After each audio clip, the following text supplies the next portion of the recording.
এই পৃথিবীতে এমন কিছু রহস্য আছে যেগুলোর উত্তর আমরা কখনোই জানতে পারি না। কিছু দরজা আছে যেগুলো খোলার সাহস আমাদের কখনোই হয় না। আর কিছু জানালা জানালা নয়, যেন এক পাথর চাপা অভিশাপ। আজ আপনাদেরকে শোনাবো এমন এক জানালার গল্প, যে জানালায় এক মানুষ দাঁড়িয়ে থাকে, কিন্তু সে মানুষ নয়, সে কিছু ভয়ঙ্কর। আজকের গল্পের নাম কালো জানালার মানুষটা।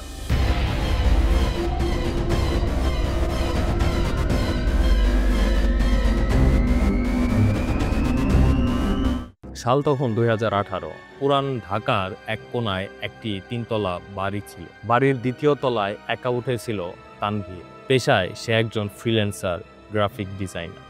চুপচাপ ছেলে, রাতে কাজ করে এবং দিনে ঘুমায়। বাসাটা একটু পুরনো, ভাঙাচোরা হলেও অনেকটাই শান্ত। ভাড়া কম। তানভীর ভাবল, ঠিক আছে, পুরনো বাড়ি তো, কি হয়েছে, শান্তিতেই থাকতে পারবো। কিন্তু বাড়িটা একটা অদ্ভুত জিনিস ছিল। তানভীরের ঘরের উত্তর পাশে ছিল একটা ছোট্ট জানালা। সেই জানালা দিয়ে বাহিরে ঠিক দেখা যেত না। বেশিরভাগ সময়ই জানালাটা কুয়াশাচ্ছন্ন, কাঁচটা কালো হয়ে থাকতো। প্রতিবেশীরা এটাকে ডাকতো কালো জানালা নামে। লোকজন বলতো, সন্ধ্যার পর ওই জানালার দিকে তাকাবে না ভাই, ওইখানে জিনিস আছে। তানভীর শুনতো আর হাসতো, বলতো, ভূতের গল্প তো শুধু গ্রামেরই ব্যাপার, এগুলো শহরে মানায় না। কিন্তু দ্বিতীয় রাতেই তানভীর বুঝে গেল ব্যাপারটা শুধু মজার নয়। রাত তখন ঠিক 2টা বাজে। তানভীর কম্পিউটারে ক্লায়েন্টের ডিজাইন করছিল। হঠাৎ সে খেয়াল করলো জানালার দিকে কিছু একটা নড়ছে। সে ভালো করে তাকালো। একটা ছায়ামূর্তি যেন দাঁড়িয়ে আছে জানালার ওপারে। তানভীর ভয় পায়নি তখনও, ভাবলো হয়তো চোখের ভুল।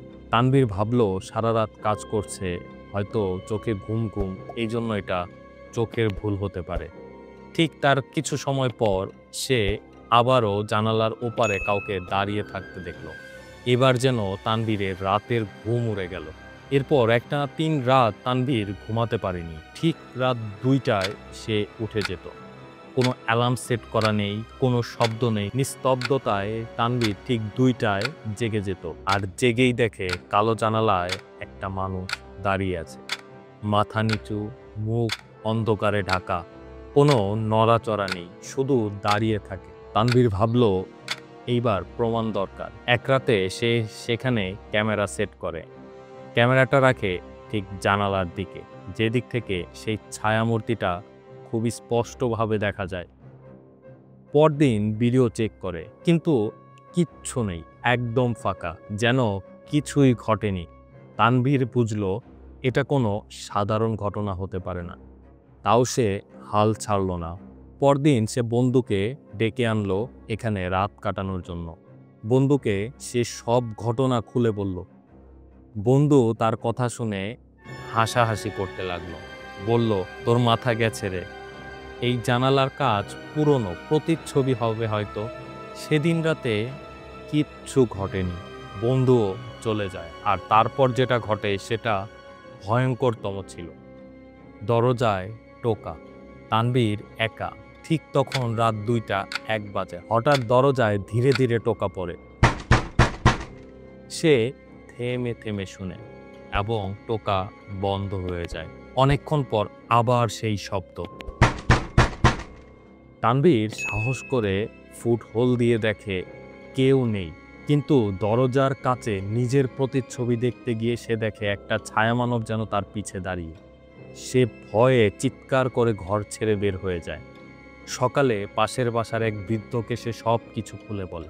বৃদ্ধ লোকটা ধীরে ধীরে বলে, এ বাড়িতে আগে একটা পরিবার থাকতো। ছেলে ছিল মানসিক ভারসাম্যহীন, সারাদিন চুপচাপ বসে থাকতো ওই জানালার সামনে, রাতে দাঁড়িয়ে থাকতো একদম স্থির হয়ে। একদিন হঠাৎ ছেলে সহ পুরো পরিবার উধাও হয়ে যায়, খালি ঘর। লোকজন বলতো ছেলেটা জানালার মধ্য দিয়ে কোথাও যেন চলে যেত, আবার ফিরে আসতো। এক রাতে ভেতর থেকে এমন এক চিৎকার আসে, পরবর্তীতে সেই জানালাটাই ইট দিয়ে বন্ধ করে দেওয়া হয়। তবে এখনও কেউ কেউ বলে এই ছেলে জানালার ওপারে দাঁড়িয়ে থাকে, তাকিয়ে থাকে। তারও সাহস হয় না সেদিকে চোখে চোখ রাখতে। তানভীর সেই বাড়ি ছেড়ে চলে যায়, অন্য এলাকায় নতুন বাসা নেয়। এইবার তানভীরের শান্তি, কাজ করছে, ভিডিও বানাচ্ছে, জীবনের সব যেন ঠিক আগের মতো।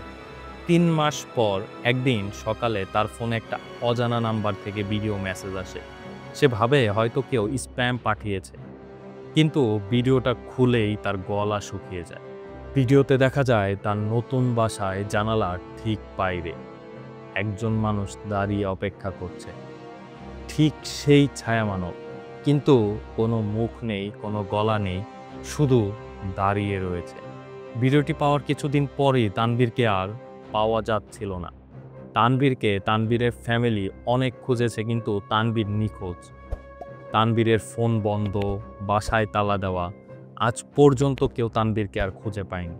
সব জানালার ওপারে আলো থাকে না, কিছু জানালার ওপারে দাঁড়িয়ে থাকে শুধু অন্ধকার। যদি কখনো রাত 2টায় ঘুম ভেঙে যায় হঠাৎ করে, আর তোমার জানালার ওপারেও যদি দাঁড়িয়ে থাকতে দেখো কাউকে, চোখে চোখ রেখো না, কারণ সে চায় না তুমি তাকাও।